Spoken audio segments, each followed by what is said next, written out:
If an avoidant ever comes back, it never happens all at once. It begins quietly, almost invisible, a random message, a like on something old, a moment that feels small, but shakes something deep inside you. You start to wonder, why now, after all that silence, after all that distance? But that's how it always starts, not with a confession, not with clarity, but with a test. They're not testing you to hurt you, they're testing the space, the air between you, the silence they created, to see if it still feels safe. Avoidants don't return for closure, they return for curiosity, to see if the door they once closed is still quietly open. You might think it's random, that maybe they just thought of you, but nothing an avoidant does is random. Everything is emotional strategy. Every word, every pause, every message that feels casual is a soft attempt to control the distance, because what they fear most isn't losing you, it's being seen by you, truly seen. And when they come back, it's not because they're ready, it's because something in your silence began to speak louder than their fear. So before you reply, before you open that door again, you need to understand something deeper, the 3 silent stages of their return. You've felt it before, haven't you? That strange ache when they pull away, the silence that stretches longer than words, the distance that makes your chest tighten, and the quiet moments that make you question everything. And then suddenly, as if nothing ever changed, they appear again. A message pops up, simple, casual, a small act, almost meaningless to anyone else, but to you it feels like the world shifting. It's not that they want to commit, it's not that they've figured it all out, not yet. What they seek is safety, the only space where their walls can drop, the only presence that makes them feel just for a moment seen. And you're left trying to decode it all, wondering if you misread, if you overthink, if you imagined it. Because avoidants rarely make their intentions clear, their hearts whisper in silence, and their actions are a maze only they understand. But here's the truth, they can't tell you. When they return, it's not random, it's not carelessness or coincidence, it's a quiet reflection of what you gave them, your patience, your consistency, your calm presence. They are drawn back to the feeling you create, not to the chaos they left behind. You've experienced the confusion, the hope, the fear, the longing, and all of it is valid. Your emotions are real, you're not overreacting, you're responding to someone who has always been inconsistent, someone who battles their own fears, someone who hasn't learned how to stay, but is drawn to you because somehow you make them feel safe. So understand this, their return is a mirror of your presence, not a reflection of your worth. And if you listen carefully, you can see the quiet vulnerability behind the distance, the invisible pull behind the walls, and the truth behind the stage they've set. They come back, not for answers, not for promises, but for the one thing they never forget, the feeling only you can give. Stage 1 always begins softly. It's almost invisible, a whisper in the silence they left behind, a small message, a casual greeting that feels harmless. Hey, how have you been?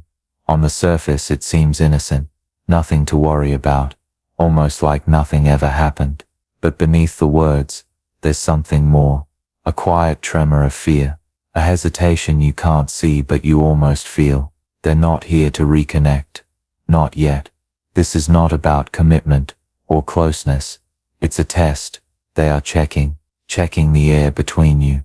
Checking if the space you created is still safe, checking if your calm, your distance, your presence has become a wall or a door. Every emoji, every pause, every carefully chosen word is a subtle measurement of the emotional distance. They are probing, softly, gently, almost unconsciously. They are asking themselves silently, can I feel safe here? Can I allow myself to miss them without falling apart? And you may feel nothing is happening. You may think it's random or casual, but every avoidant action is layered. Every message carries a weight. They don't speak aloud. They are curious not about you, but about their own ability to face the feelings they have avoided. So when you see the first message, the first ping of contact, understand this: it is not a coincidence. It is a quiet emotional check-in, a soft return, the beginning of a pattern, a subtle signal that your presence still matters, even if they cannot yet admit it. Stage 1 is never loud. It is careful, measured, patient, observant, a first step across the invisible line that separates fear from connection, and it tells you more than words ever could. Stage 2 begins once they sense you are still there, still warm, still holding your ground. They start to rebuild what feels familiar, not intimacy yet, not commitment, but the illusion of closeness, the feeling that they once had, the one they almost lost. Conversations deepen slowly. Small talk stretches into memories. Memories stretch into laughter, and laughter stretches into quiet moments that feel just like before. They crave your energy, the comfort of your presence, the feeling that for a brief moment they can set their walls aside without breaking down completely. But in this stage they are not in love. They are feeding on safety, not your heart, but the security your calm creates, and you might feel relief, even hope. Finally some movement, finally a chance for closeness. But the truth is they are still testing the waters, still gauging if the familiarity is enough to face the feelings they've long avoided. They want to feel connected, but they are afraid to fully arrive. Every smile, every subtle gesture, every memory recalled is a small bridge across the space between fear and vulnerability. Lower your voice here, because this is the quiet heart of their strategy. Notice the pauses, the hesitation, the subtle distance that lingers even in their closeness. Stage 2 is delicate, measured, a dance between longing and fear. They are drawn to you, yet they are still learning to stay, still learning to navigate the gravity of what they feel. And you, watching it all, must understand the depth of this stage. It is not deception. It is the psychology of an avoidant heart, a heart that wants warmth, but is terrified of the responsibility of love. This stage is their silent rehearsal, the calm before the next test, the quiet rebuilding of familiarity that may one day lead them closer or push them back behind the walls they've always known. But then, something shifts, something subtle, almost imperceptible. The warmth you've offered, the familiarity you've rebuilt, suddenly meets the walls they've carried for so long. Real intimacy has returned, and with it, their fear. The very closeness they secretly desired now becomes the mirror of everything they've avoided. They want to stay, they want to lean in, but their walls start whispering, softly, almost urgently, run. You see, avoidants are always balancing love and fear. Every connection, every step toward closeness, brings with it the tremor of vulnerability. They crave what they cannot fully have, and fear what they desperately need. And in this stage, you witness it all. The subtle pull, the hesitation, the way their attention flickers like a candle in the wind. It's not rejection, it's not indifference, it's the conflict raging quietly within their heart. And here's the crucial truth for you. This stage is not about what you do. It's not about chasing, pleading, or convincing. It's about how calm you remain. Your presence, your stillness, becomes a silent anchor in the storm of their conflicting emotions. Because the human brain locks onto tension, contrast is everything. Love versus fear, desire versus escape, closeness versus walls, and your calm, your emotional consistency, becomes the silent signal they cannot ignore. Stage 3 is decisive. It reveals the avoidance limits. It exposes the boundary between longing and retreat, and it shows you whether they are capable of facing their own fear, or if they will slip back behind the walls that have always protected them. This is the stage where everything hangs in the balance. A single moment, a single pause, a single breath can shift the course of what happens next. And you, watching quietly, hold more power than you realize, not by speaking, not by chasing, but by being still, by being calm, by simply letting them face the conflict they have long avoided. Stage 6, the control shift. This is where the balance quietly tips, where your energy, your calm, becomes the silent force in the equation. Because when you no longer chase, when you no longer react impulsively, when you simply hold your peace, you flip the pattern entirely. They notice it immediately, not in words, not in explanations, but in the subtle shift of your presence, the quiet strength you exude, the unshakable calm that does not beg, does not plead, does not chase. It is not anger they sense. It is not frustration. It is something far more disarming. Peace, your peace, the kind of peace that terrifies an avoidant more than distance ever could. They have spent so long in control, running, hiding, avoiding vulnerability, and suddenly, the game changes. The one they could not reach is no longer reacting, no longer giving away emotional leverage, and in that stillness, in that quiet strength, the power subtly shifts. You hold the invisible line, not by force, not by dominance, but by being present, calm, and unshakable. Your boundaries become your shield. Your stillness becomes a mirror, reflecting what they cannot face, their own longing, their own fear, their own unfinished feelings. And in that reflection, they feel the weight of their choices, not your words, not your insistence, just the quiet, unwavering reality that you are complete with or without them.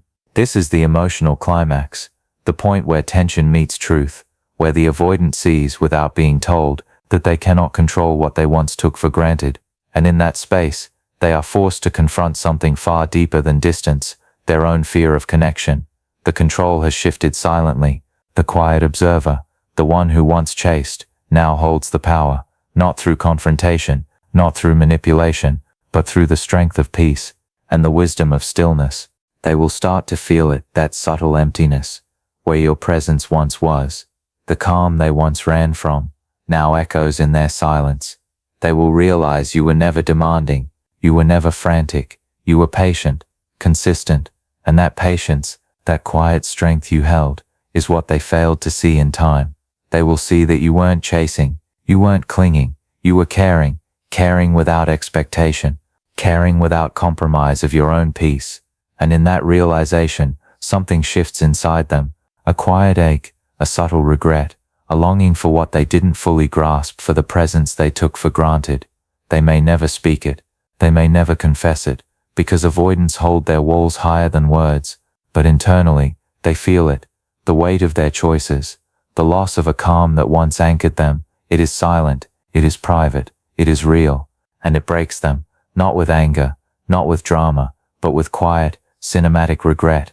And you, watching it all unfold, may notice the subtle changes, the hesitation in their tone, the pause before a word, the momentary glance that lingers too long. All of it speaks to what they cannot say. This is the stage where the truth lands. The one who ran now understands the depth of what they left behind, not the mistakes, not the arguments, but the calm, unwavering presence that they could not handle. Let this sink in.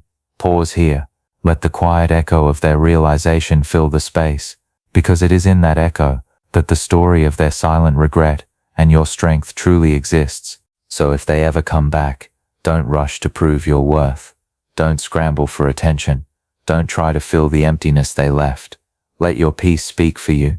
Let your calm, your boundaries, your quiet strength tell the story they could never understand in their fear. Because the ones who stay for good, they don't come back out of guilt or obligation or fear of losing you. They come back because finally they feel safe enough to love, safe enough to see you fully without running, safe enough to show up without hiding behind walls. And you, watching this, listening, learning, remember this truth. Your worth is not in their return. Your value is not measured by their absence or presence. It is in your calm, your strength, your ability to stay whole, even when they falter. Let this wisdom settle in your chest. Let it breathe with every heartbeat. And if this message touched you, if it whispered a truth you needed to hear, share it, comment. Let someone else see that peace is stronger than fear. Let this video ripple outward, because in the end, love is not about chasing. It's about showing up fully, calm, whole, unshakable. And those who are meant to stay, they will. Not because you begged, not because you proved yourself, but because your peace was a home they could finally enter.